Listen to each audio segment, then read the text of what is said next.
Dave, it's time to do another episode of the show. And as always, we're going to start off with a trivia question about the show that you're on. Here it is, Dave.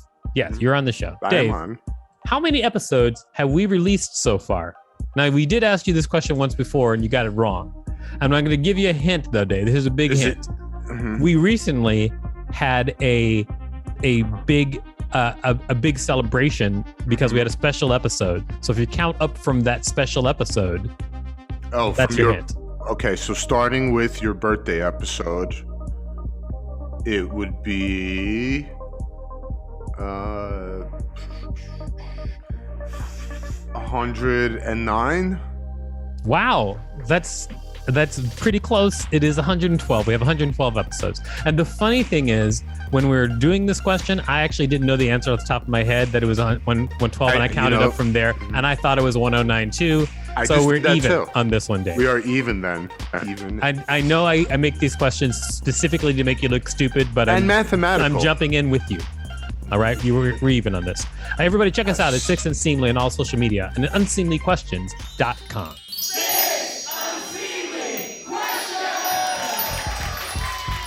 Welcome to Six Unseemly Questions. I'm your host, Victor Varnado. This is my sidekick, Dave Rosinsky. We have a great contestant on the show today. Ladies and gentlemen, put your hands together for Natalie Cuomo. All right. Here she is. Thanks for having me. Oh, thank you for being here. We're so happy that you're here. I mean, we're super happy. Very happy. We've got a great studio audience as well. We've got Ramon Rivas and Rachel Teichman. All right. Welcome, studio audience. You're wonderful. Welcome. Thank you for being here. Okay. All right. So, Natalie, I'm gonna tell you how the show works, and then we're gonna get started with the show. Here's how the show works. I'm gonna ask you 6 unseemly questions. At the end of each question, I will ring a bell if I like your answer, like this. However, if I do not like your answer, I will not ring a bell, and I'll tell you why. Regardless of how many bells you get at the end of the show, we'll decide whether or not it's worth giving you $5 whole for your appearance on the show. Are you ready? I can't wait. All right. Well, here we go with question number 1. Question number 1. As an Italian, do you touch people a lot? Wow. Incredible question. Thank you. I do not touch people a lot. I am Italian, but I do not like to touch people, especially people that I don't know. I touch my boyfriend a lot, but I do not touch anyone else. But you don't just touch random people a lot. I prefer not to come near people in general, let alone touch them. I get that. I'm very weird with people personally. I have a very big surprise. I have a lot of social anxiety, which a lot of people don't. They think I don't have it, but I do. And so I don't know if yours is because of anxiety, but just saying that I have social anxiety. I don't know. I guess I need to get a new therapist. I used to have a therapist and I fired them. You know, I'm talking a lot. I'm saying a lot of things that I probably shouldn't even be bothering me with right now. You know what? I'm going to give you a bell so that at least this part's over. Okay. So thank goodness. Congratulations on your bell from my anxiety. All right. Now it's time to ask you question number 2. But before we do that, can you tell people out there what you do? I am a stand-up comedian based in New York. Awesome. That is a fantastic description of what you do. I like Thank you. You're welcome. Anytime. All right. It is time for question number 2. Question number 2. How long does it take you to fall in love? Oh, wow. That is such a great question. Thank you, Victor. That was beautiful. Really, for me, it's very quick. Okay. Very quick. I mean, I'm talking 1 date, 2 dates. I can fall over head over heels very quickly for someone, not just anyone, has to be the right person. I'm very passionate. Like I fall very quick, but they have to be the right person. I think that I think that's a good answer. Like you're very passionate and it happens very quickly. Like when you say quickly, like what does that mean for you time wise? Like what's the quickest I've said I love you? Yeah. I mean, I've said I love you on a first date. Like 20 minutes into it or something? No. Like, oh my God, we spent the whole day together and then we were at coffee and now now you're shaving my pubic hair. I love you. That all happened in one day from coffee? I mean, It did, because I'm magic. How about you, Dave? What's the quickest you fall in love? I don't know. For me, it's more like long term. I have to make sure. I got to see some ID. I got to get some questionnaires. Hey, Dave, do you know any numbers? I don't know. A couple of years. Great. Ramon, what would you say? How long does it take you to fall in love? What's the quickest you fall in love? I mean, falling or acknowledging. Those are two different. Probably it takes a while because I'm very pragmatic. So to acknowledge it can take several years, but to feel it might be like she said, like very quickly, like a couple days. But having the equity to back that up is a different story. Mm-hmm. Yeah. Okay. I think. Well, how about Rachel? I'm going to ask you this question, but don't freak out.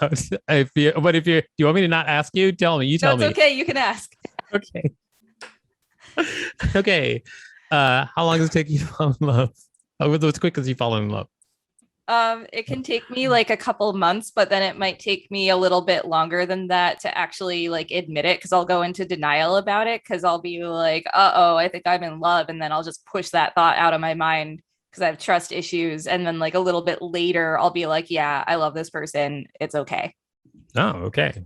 All right. For me, I think it's like I think I fall in love quickly, but then later on, I'm like, that wasn't love. This is love. And then later on, I'm like, well, that wasn't love. This is. I keep doing it over and over again. And if it's somebody who's awesome, I do that over and over again. Like I just love them more and more until I have to eat them, just consume their bodies. All right. It is. You know what? That I'm going to give you a bell on that because I liked everybody talking about love. That was probably one of the best things that has happened today for me. Yeah, that was great. It is now time for question number 3. Question number 3. What's with you and motorcycles? I used to have a Harley. I used to have an 85 Ironhead. It's a vintage Harley. And I used to ride motorcycles a lot. Unfortunately, I had to sell my bike, but I had a motorcycle magazine where I interviewed people that built vintage bikes. Wow. And then I started writing for Inked magazine about more mainstream, newer bikes. And it branched off from Harleys into like Indian motorcycles and different brands. So I know a lot about motorcycles, and it's funny because I have a lot of photos of me posing with them, but I did own a motorcycle magazine, and I do write professionally for Inked about motorcycles. Awesome. I don't know anything about motorcycles, but when you said 85 Ironhead, I was like, that's awesome. It just sounded cool coming out, like the word lightsaber sounds cool. Yeah. So 85 was such a good year for Victor too. Do you like sport bikes? I think they're fun. I don't really know much about them. I know more about like touring bikes and Harleys. That makes sense. Do you sense. like sport bikes, Rachel? I do, although I've never driven one, but if I ever had the opportunity to ride a motorcycle, I would definitely want it to be a sport bike. I definitely want to go like 150. Do they call operating motorcycles driving? Mm-hmm. Driving. I feel like I don't think I would use the word driving in a article about motorcycles, but you could definitely say you were driving it. Do you need a driver's license? Yeah, because it's not a driver's license, so that's true. That's a good point. Wow. There you go. It's a motorcycle license. Yeah. Okay, so maybe, I mean, driving doesn't feel right when describing a motorcycle to me. Motorcycle operation, I guess. I would be like riding my Harley. I would never be like, I'm driving my Harley. Mm-hmm. All right, so I'm gonna say no bell because we got off the beaten path. Wow. So no bell on the question. No bell for my accomplishments? What are you, my mom? And you just called it motorcycle operation. Like, what the hell is that? No one's ever called riding a motorcycle operation. What the hell is that? It's like motorcycle operation. The motorcycle I'm imagining as a motorcycle operator is like a total steampunk motorcycle. So he'd be like, it's a steam powered motorcycle that I operate. I'm about to perform some motorcycle operation. Great. The way you think of it. It is now time for question number 4. All right. Question number 4.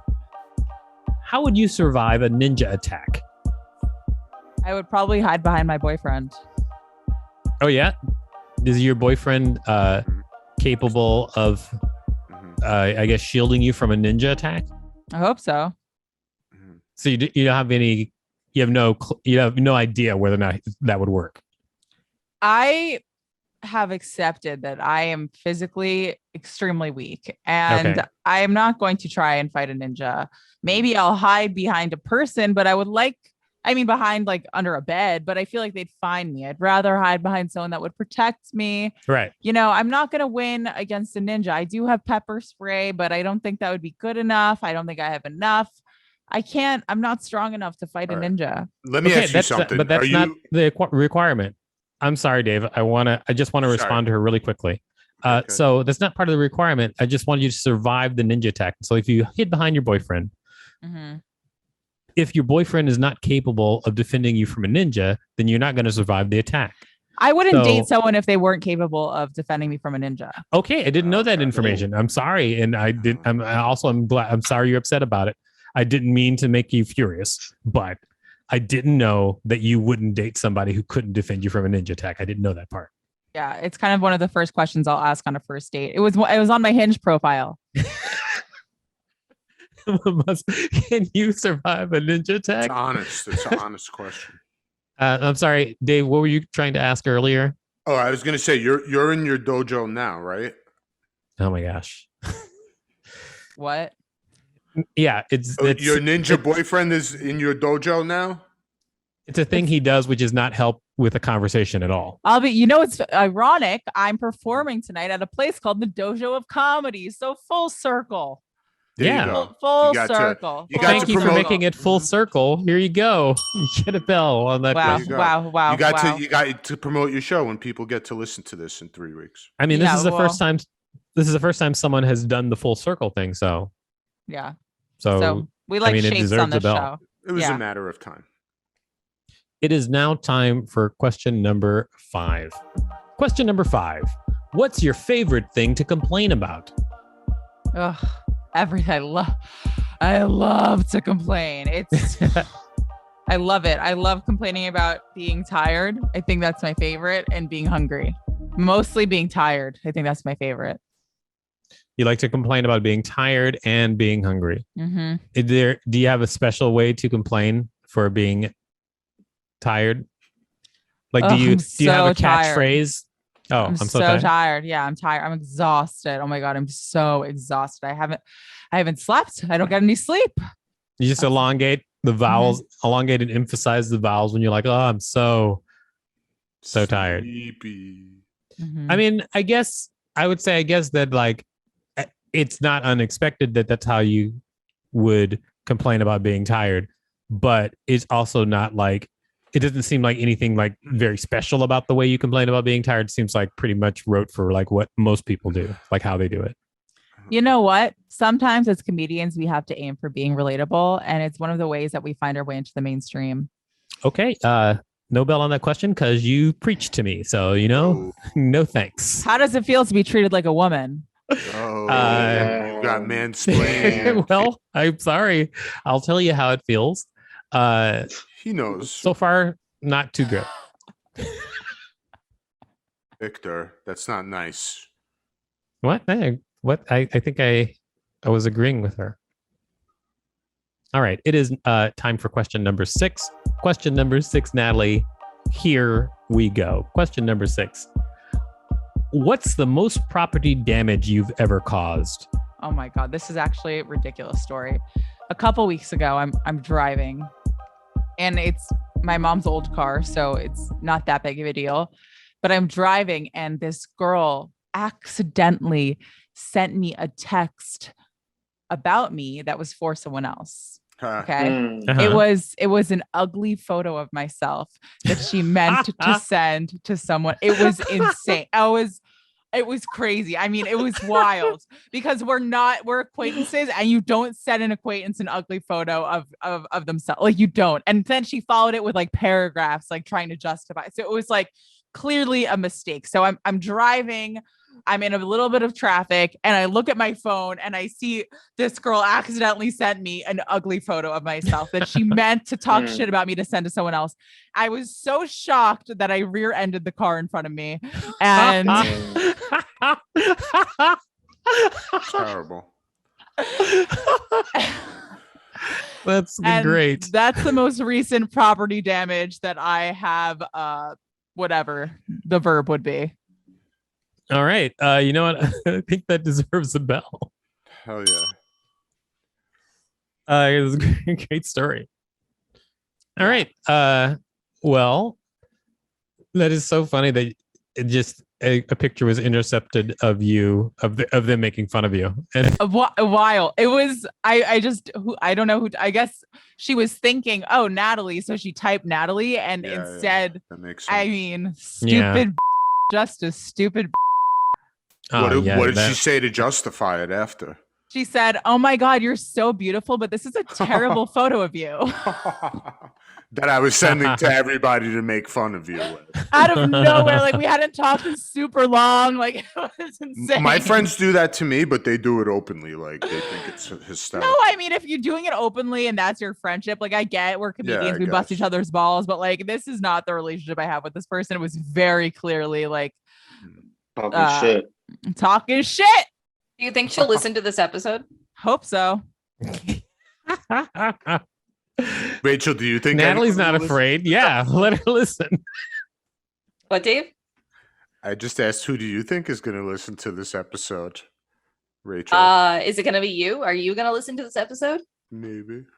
All right. I also just for extra points, I was driving home and I listened to the Maddie Smith episode. So I would like a few extra points for that with like a tip. That's cool. Okay. Well, we don't heard your request, and it's in the bank. It's in the request. Listen, bank. I know that you guys like modesty, but I'm tired of modesty. I would like to, I'd like to, speak up for myself for once. So. We actually, modesty is not something that we particularly like or reward, actually. Okay. Yeah. I will bleep out all the curse words that were spoken in this episode, though. But only the English ones. Only the English ones. Yeah. All right. So basically everything that I've said. No, you didn't say anything. Just the good stuff. Yeah. It is now. You've answered all 6 questions. Thank you very much. It's now time to decide whether or not you get $5 whole for your appearance on the show. But before we do that, can you tell people out there where they can find you? Yes, you can follow me on Instagram at Natalie Cuomo _. And I have a new podcast out. It's called Help with Natalie Cuomo. Oh, I saw the art for that. It looked really cool. Thank you. I'm super excited. So, subscribe on Apple Podcasts, Spotify, Google Podcasts, all those podcast platforms. And yeah. Do you have episodes out already? I have a trailer out, and the first episode's coming out next week. Awesome. All right. Everybody just check it out. Check it out. Check it out. All right. I've done all the checkout stuff that I need to do. Got it out of my system. So let's figure out whether or not you get $5 for appearing on the show, Natalie. First, we're going to canvass the room. We start with Dave. What do you think? Should Natalie get $5 for her appearance on the show? I really enjoyed that last story about how Victor caused the car accident when he texted you. That weird, funny picture of you, which I told him to stop doing. It wasn't actually me, Dave. Natalie, I know how you feel. He does that to me all day. Very inappropriate behavior is what I say. But my vote is yes. Got it. All right.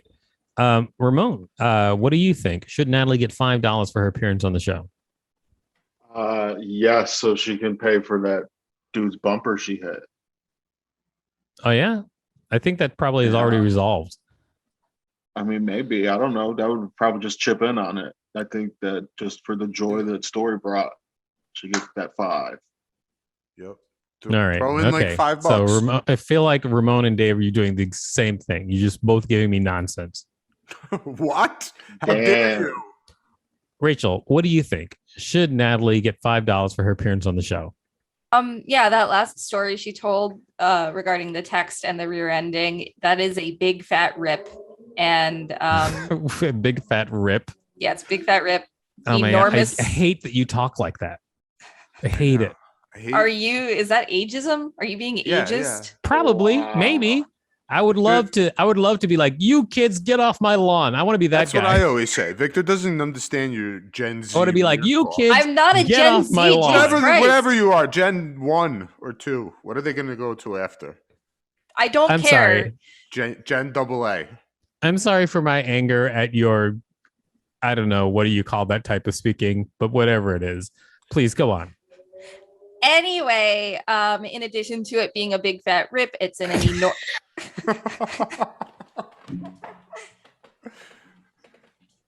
It is also an enormous mood.